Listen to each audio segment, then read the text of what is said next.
Welcome back. We're still on the topic of Southeast economic recovery, and now we have another guest with us, Dr. Ifediora Amobi. He's also an economist here to do justice to this topic. You're welcome. Good morning. Good morning. Thanks for having me. Thank you for coming.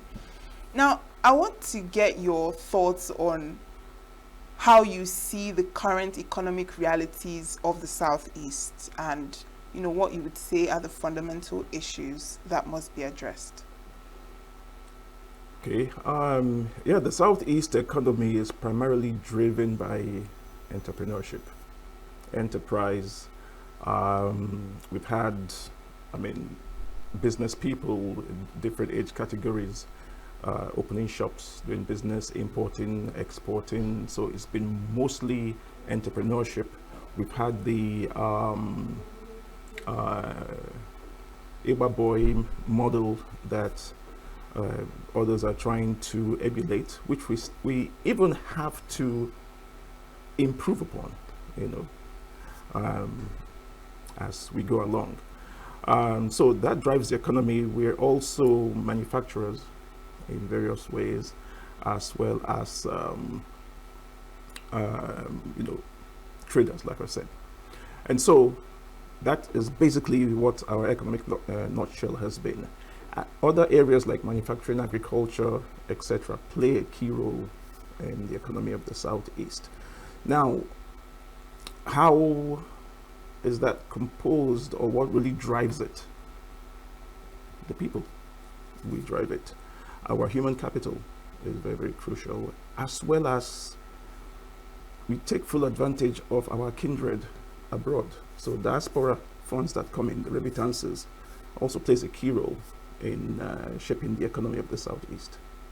So what about do you see any issues in our economic system now, like with how the economy is, the way things have changed and how it has impacted our economy positively and negatively? What would you say are the issues that we face that need to be addressed?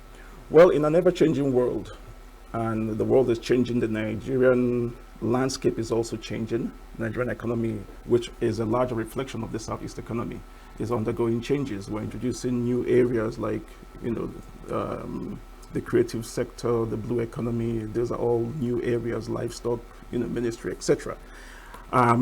Within the Southeast economy, we also have to start thinking, outside the box. Some of the challenges we face today include things like infrastructure.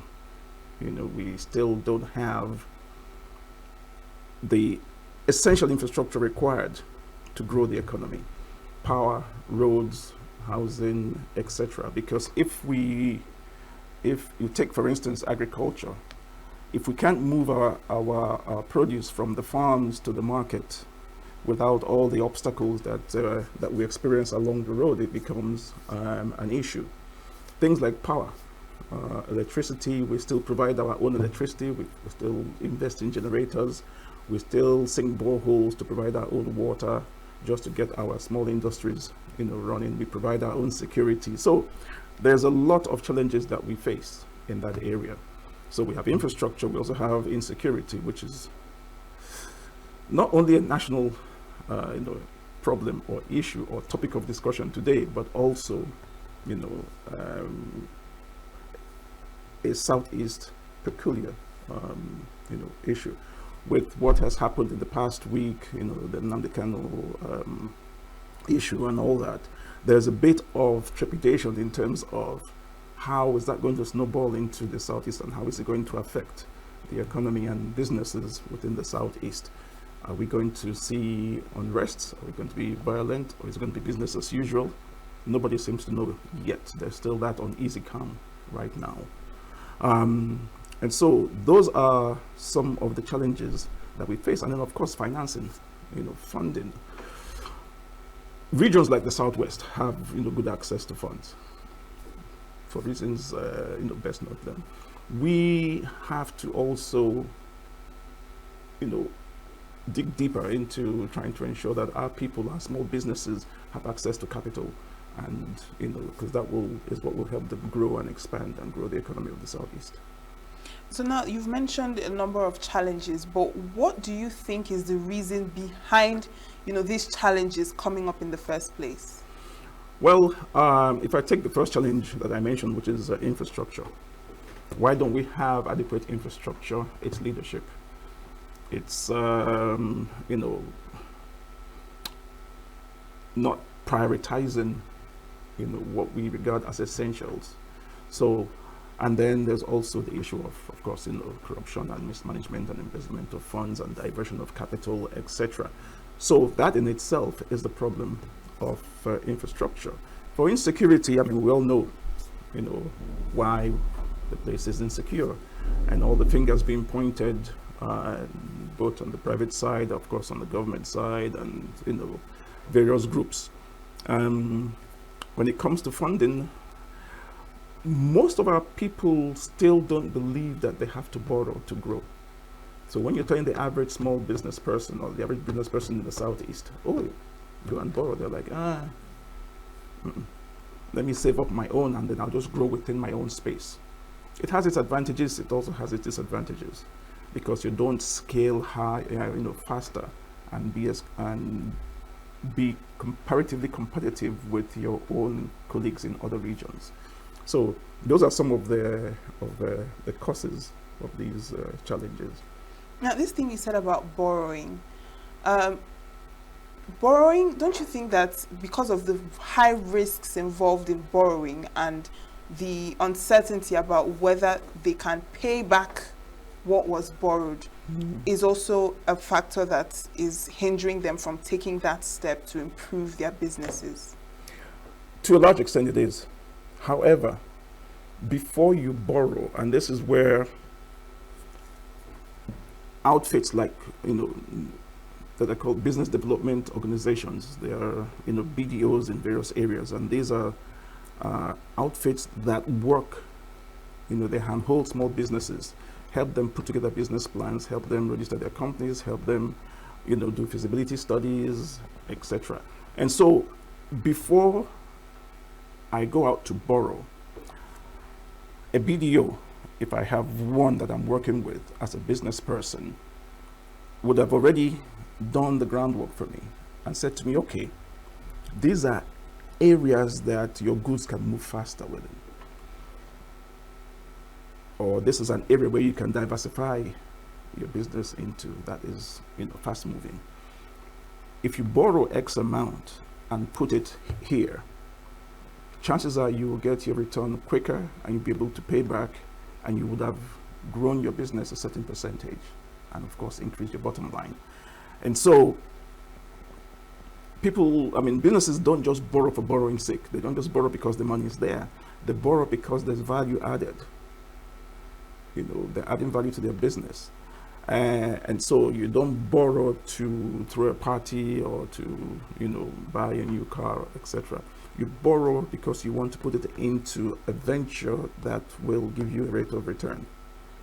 And it's that rate of return that will not use, or the profit from it that you use to pay off the loan and even borrow more. So you can have a plan to grow your business by say 5% every month or every quarter or every year. And over a 10-year period, you've gone from a one corner shop to a conglomerate. Now, Dr. Okeje, who just left, made mention of having sub-micro enterprises in almost every street or every area in towns. Using Enugu as an instance, almost every corner, every street, you have like 5, 10, 15 shops, possibly selling the same thing, possibly selling smaller things or different things. Now, do you think that these multiple enterprises in small areas, these clusters of enterprises in small areas, affects the economy or Southeast economy, or waters down the economy? Yes, I think it does. Now, the positive thing about it is that everybody is engaged. You have these small clusters of businesses in every corner. So people are off the streets and are engaged. They're making income, but they're not really creating wealth. Now, the Southeast, for lack of a better word, government, I know there are various governments within the Southeast, but the Southeast governing council, whatever, if there isn't one, there should be something there. Maybe the Southeast Development Commission also could play that role, whereby you now say, okay, all these little businesses all over the place and the ones that are being planned, how can we now bring them together in such a way that we want to achieve an objective, and we should always have a goal. Are we setting up these small businesses just so they're all over the place? Are they environmentally feasible? Are they going to help the Southeast economy in the long run? Or are we just going to be at that subsistence level where everybody else owns a small shop? So the reason I brought up a governing body of some sort is that excuse me, they have to be able to chart a course for the economy of the Southeast and say, in 10, 15, 20, 50 years from now, this is how we envision the Southeast to be. And then we start working towards that. So it's not just having a small business or setting up small clusters just for the sake of it. We have to start moving with the rest of the world. We have to start repackaging the Southeast. We have to start educating the people and start going beyond what we are comfortable with today into something that might be a bit more challenging but highly rewarding tomorrow. So what would be your recommendations if you were to get these MSMEs together to have, to better improve the economy? What would you say are those things that can better support them to make them engines of growth? Well, I mentioned BDOs earlier on, the business development organizations. I don't think we have too many of them in the Southeast. I know there are quite a number of them in Lagos, and maybe some in the north, in places like Kano and Abuja. But we need them in the Southeast because these are outfits. They're like NGOs, but on the business side. So they're closer to the business of these business people, and they know what their needs are, and they can transmit those needs to either the chambers of commerce, to the ministries, even up to the federal government levels in their own cases. For the MSMEs, the first thing to do is to try and see how you can put in place something that will migrate them. The micro enterprises to small enterprises, the small enterprises to medium enterprises, the medium enterprises to large enterprises. If I'm a small enterprise, and I have been a small enterprise for the past 20 years, and I don't see myself breaking out of that small enterprise mode in the next 20 years, then am I making any progress? And that's the questions we all have to ask ourselves. What are those things? How can we support these businesses to ensure that they grow, they expand, they pay their taxes, the economy improves? Because that's the main objective, improving the economy of the Southeast. If everything we are doing is not making us achieve that objective, then we're not doing it well. Now let's look at exports-driven economy in the Southeast. We know that cities like Aba, Nnewi, Onitsha, these places have the potential to become export hubs, but we still have low turnout or low export capacities in this area. So what would it take for the Southeast to reposition itself as an export-driven economy using these areas that are already known for having the capacity to do these things? Well, the first thing would be a deliberate policy. There has to be a Southeast export-driven policy, which all the states key into. Now, that policy, once it is established, will clearly state our goal in terms of exports, what we plan to generate, or what we hope to generate, in terms of exports, given our potential in the Southeast. Which areas, which products are we exporting? Manufactured goods? Are we exporting, vehicles from Nnewi? Are we exporting garments from Aba, Umma here? Are we exporting, food and raw materials and rice from Ebonyi State? So there has to be a clear policy so that even the exporters, the manufacturers know exactly what the value chain is. In the absence of that, we wouldn't know when we've even hit our target. We wouldn't even know what our potential is. We'll just be producing and exporting without even saying to ourselves, we're only doing 10% of what we're even supposed to do, because nobody has really said this is, the ceiling, this is, our capacity. And so all these things have to be done. And one of the things I always advocate is, and one of the mistakes we make is that we rely a lot on development partners. Every little thing, once they come in with their, foreign, thing there, we leave what we're doing and then we jump and then we sign up. Oh, we are partnering with this, with that. And at the end of the day, nothing comes out of it. We have to start looking inwards. A lot of the skills that we have in the Southeast have worked and have been part of this whole development partnership, world. And they still exist in the Southeast. Tap into them. Use our own local knowledge. Use our local skills. Take advantage of our diaspora, of the people out there, and then work towards improving the investment climate in the Southeast. If the investment environment is not improved or is not improving, the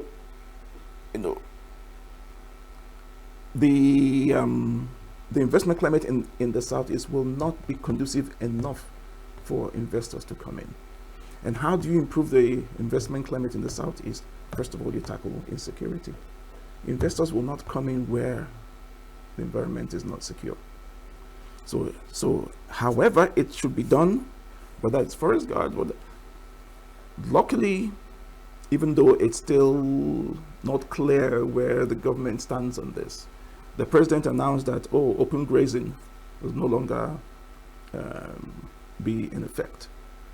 A day later, there are some reports that the FG is trying to explain that is reversing its stand. So nobody really knows exactly where we are on that.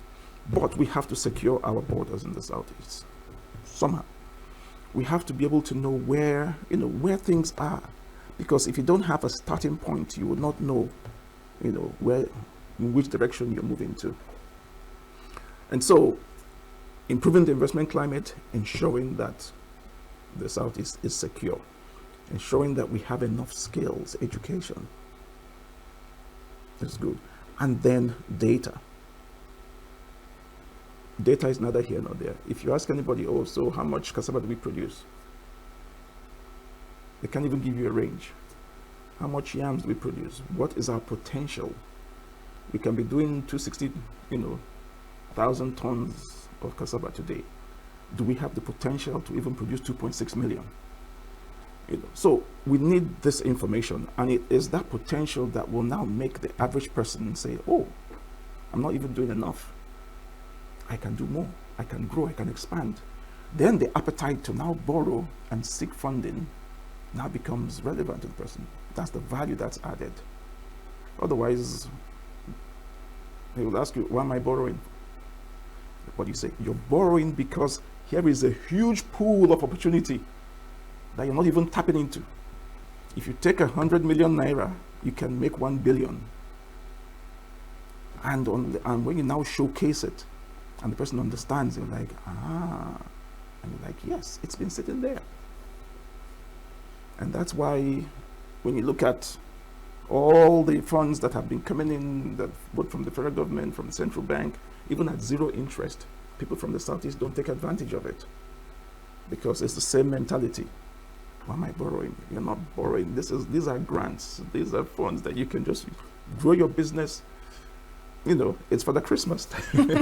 But why do you think that Southeasterners have that mentality of why am I borrowing?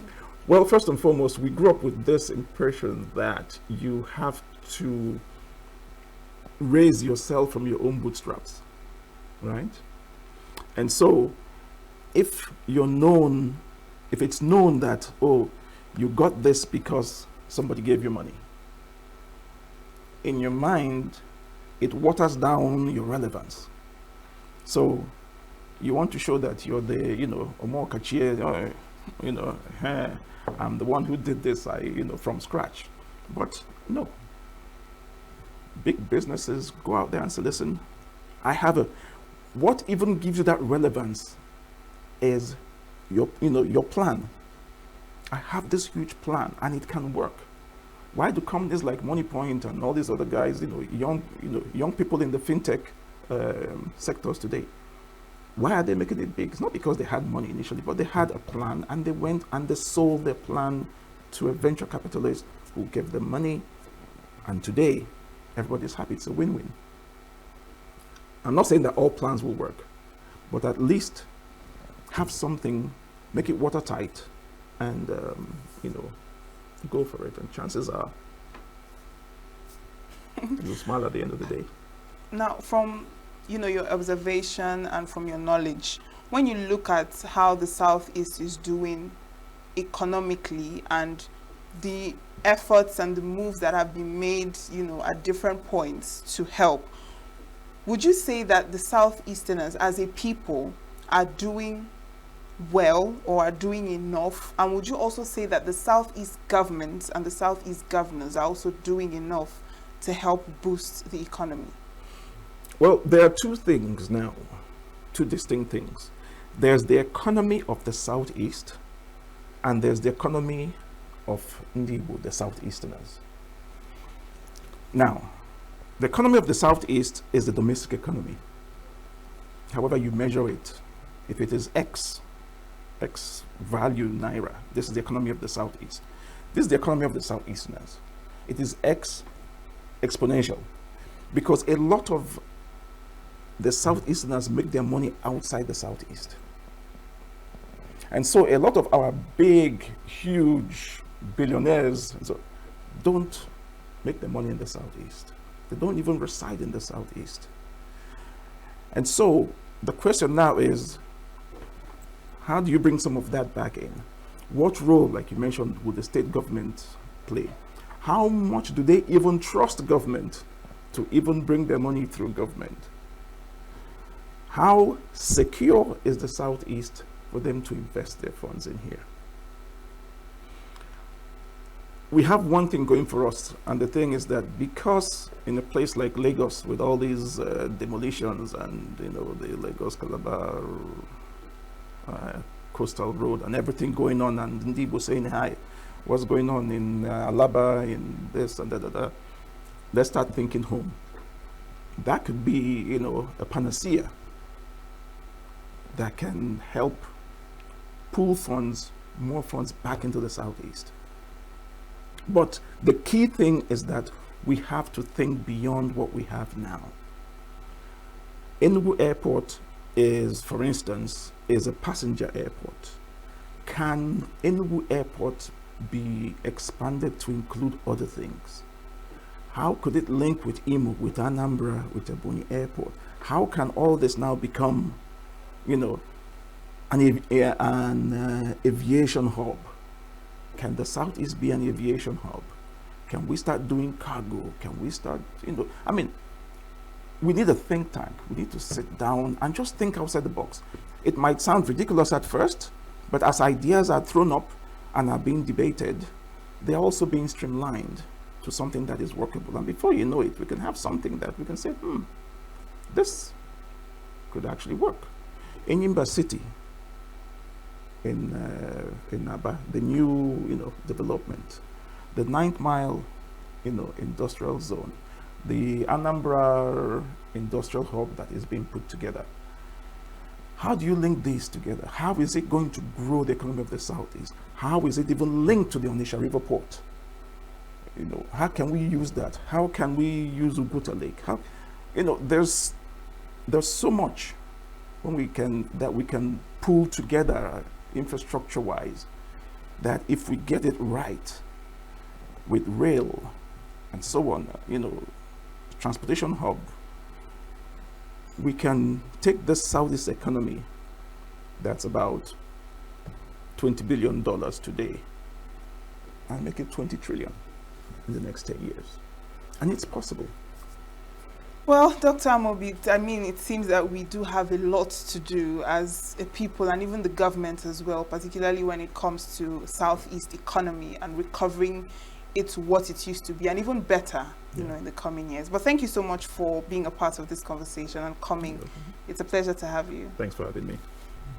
And that is where we wrap up that discussion today on the Panacea to Southeast economic recovery. It's a call to action for everyone, you know, Southeasterners, policymakers, investors, and even citizens to rethink on the future of Southeast economy. A very big thank you to Dr. Ifediora Amobi, who is an economist, for joining us on this conversation. And we'll go on a break. Do stay with us.